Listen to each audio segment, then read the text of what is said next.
I had another question.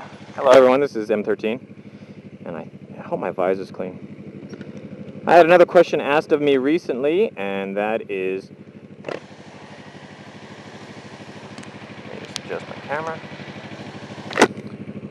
The question was, what do you do in the case of blowing a tire?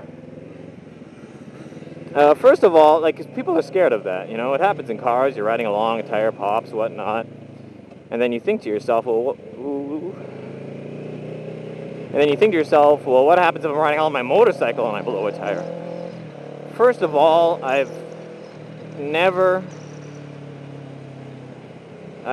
seen it happen. I've never seen nor heard of someone I know saying that they blew a tire. Actually, I don't know. As far as I can remember, okay, maybe once some guy told me that, but... So first of all, tires nowadays, you know, tires have been progressing and progressing. The technologies behind them now are becoming, like, just insane. Like with my car tires, for example, they got, like, Kevlar, they have, like, a Kevlar layer. Which means that it says that, like, for the first, like, year or 2 years or something, they're, like, guaranteed for punctures. If you get a nail in your tire or something, you bring it in, they fix it for free for the first couple of years. And they said because of the... Anyways, the point is, tires are made nowadays to not, like, rip apart or blow apart. Like, and I've seen people do burnouts until there's, like, literally no rubber. There's actually, like, fiber, like some type of, like, material that's inside the tire showing. So they've literally burned all the rubber off the tire, and they've got, like, a strip this wide that's, like, yellow. It's some kind of inner material. And they still ride on it, and it still doesn't blow, okay? So first thing I'd like to say is it's not something you need to worry about. But having said that, I'm sure it has happened before because... Look at that! Fucking hell. There's an SUV, the guy's driving, like, erratically, because I think he's, like, watching his GPS, and he just, you could tell he was, like, half lost. And oddly enough, he was a foreigner with a shaved head, like a white guy with a shaved head, and I'm looking at him, and I'm watching him. And then I noticed that next to him is his, like, girlfriend or wife, and between them, in the front of the SUV, is a little child, like a little, like, 5-year-old kid, like, just playing around with the dash. I'm like, what the fuck?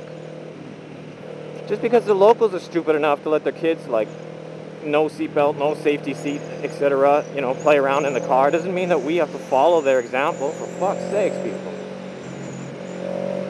Anyways, yeah, so, but if the rear tire blows, and that's generally the one to be wearing out, so that wears out the quickest and gets the most damage, so if a tire were to blow, it would hopefully be the rear.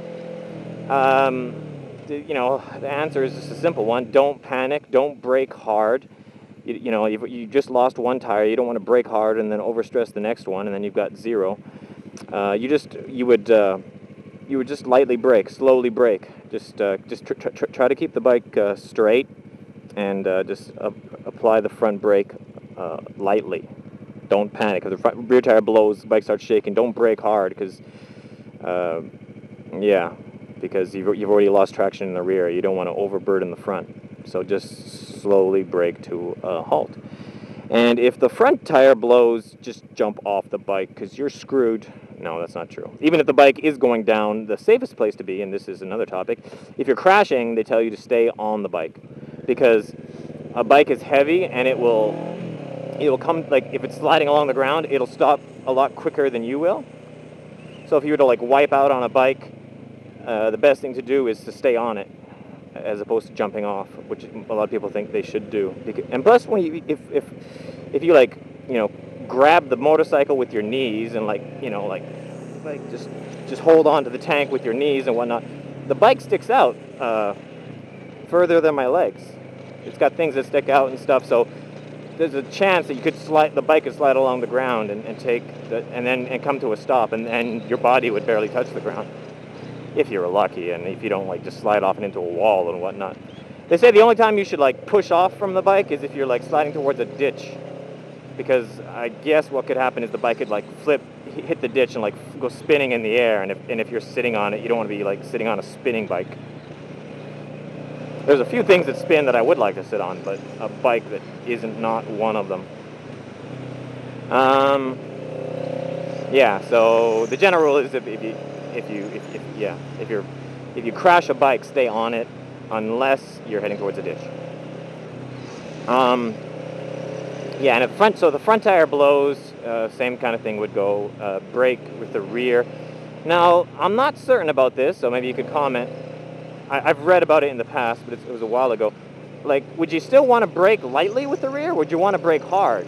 You know, like my instinct would be brake hard, because for one thing, it's more difficult to overburden the rear tire because it's larger, and you really want to get the weight off the front because with a blown front tire, there's a good chance the front tire it's going to turn, and as soon as it turns, you're screwed, right? You go down.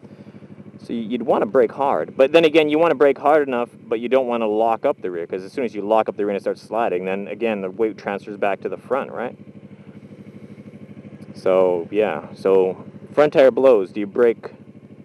Do you lightly brake with the rear, or do you brake harder with the rear? Not hard, but moderate. Light or moderate? That's the question.